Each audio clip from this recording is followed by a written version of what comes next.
Imagine कीजिए पानी के एक छोटे से रास्ते से दुनिया के लगभग 20% तेल की सप्लाई हो रही हो और भारत के लिए हर दिन 4 मिलियन बैरल यानी 60 करोड़ लीटर तेल इसी रास्ते से आता हो।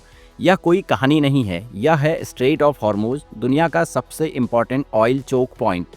कई बार यह चर्चा होती है कि अगर स्ट्रेट ऑफ हॉर्मुज किसी पॉलिटिकल टेंशन की वजह से बंद हो जाता है तो क्या होगा। आज हम समझेंगे यह भारत के लिए इतना इम्पोर्टेंट क्यों है, भारत इस रास्ते से कितना तेल इंपोर्ट करता है। सबसे पहले स्ट्रेट ऑफ हॉर्मुज क्या है।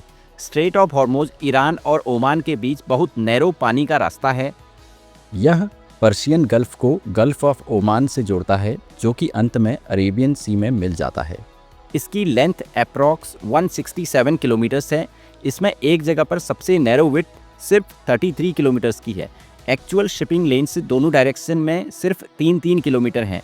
मेजर ऑयल प्रोड्यूसिंग कंट्रीज जैसे Iraq, Saudi Arabia, United Arab Emirates, Kuwait, Qatar, इन सभी का तेल इसी रास्ते से दुनिया तक पहुंचता है। मैप में यह छोटा दिख सकता है, लेकिन पूरी दुनिया की एनर्जी लाइफलाइन है। अगर यह रास्ता बंद हुआ तो ग्लोबल ऑयल सप्लाई बहुत ज़्यादा प्रेशर में आ जाएगी। यह भारत के लिए क्यों इम्पोर्टेंट है। भारत दुनिया का तीसरा सबसे बड़ा ऑयल कंज्यूमर है। हर दिन भारत लगभग 5.5 मिलियन बैरल ऑयल इंपोर्ट करता है। इनमें से लगभग 4 मिलियन बैरल इन्हीं कंट्रीज से इंपोर्ट होता है और लगभग पूरा ऑयल स्ट्रेट ऑफ हॉर्मुज से होकर ही गुजरता है। आइए जानते हैं इनमें से किस देश से भारत कितना तेल खरीदता है। Iraq 22%, Saudi Arabia 20%, United Arab Emirates 16%, Kuwait 9%। मतलब भारत के टोटल ऑयल इंपोर्ट का ऑलमोस्ट 60 to 75% सीधे इस एक वाटरवे से आता है। अगर यहाँ थोड़ी भी रुकावट आती है तो इसका असर भारत पर तुरंत दिखने लगता है। अगर यह रूट बंद हो जाए तो क्या होगा। मान लीजिए मिडिल ईस्ट में टेंशन बढ़ता है और ईरान स्ट्रेट ऑफ हॉर्मुज को बंद कर देता है तो क्या होगा। ऑयल प्राइसेस में ग्लोबली स्पाइक आएगा।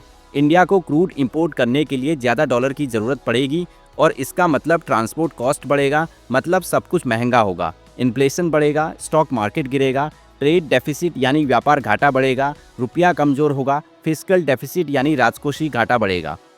क्योंकि तेल सिर्फ गाड़ियों के लिए नहीं है, इससे सब कुछ प्रभावित होगा और अल्टीमेटली आम जनता प्रभावित होगी। अगर पानी का यह नैरो रूट किसी भी वजह से जाम हुआ तो पूरी अर्थव्यवस्था दबाव महसूस करेगी। चलिए देखते हैं वो कौन से देश हैं जो स्ट्रेट ऑफ हॉर्मुज से सबसे ज़्यादा इंपोर्ट करते हैं। यह नंबर प्रतिदिन के हिसाब से है।